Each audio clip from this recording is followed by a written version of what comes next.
ஒரு புது வார்த்தை கத்துக்கலாமா? எங்க வீட்டுல ரீசெண்டா நிறைய வுட் ஒர்க் பண்ணாங்க. அந்த வுட் ஒர்க் பண்ணிட்டு இருக்கும் போது கீழே ஒரு மரத்துண்டு ஒண்ணு இருந்தது. அந்த துண்டை நான் தூக்கி அந்த சைட்ல வைக்கும் போது அந்த துண்டுல இருந்து ஒண்ணு என்னோட கையில ஏறிக்கிச்சு.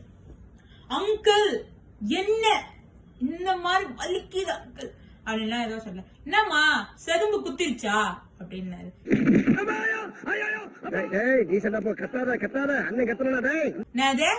அப்படின்னு எனக்கு இந்த ஊர் பாஷை இந்த ஊர் டேர்ம் கொஞ்சம் புதுசுதான்.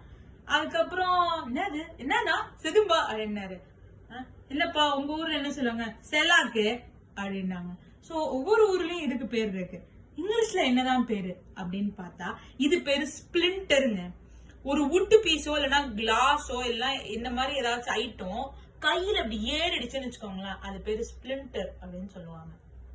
உங்க ஊர்ல இந்த செலாக்கு செதும்பு ஸ்பிளிண்டர் அப்படிங்கறத என்னன்னு கூப்பிடுவாங்க அப்படிங்கறத கீழே கமெண்ட் பண்ணுங்க. பாய்.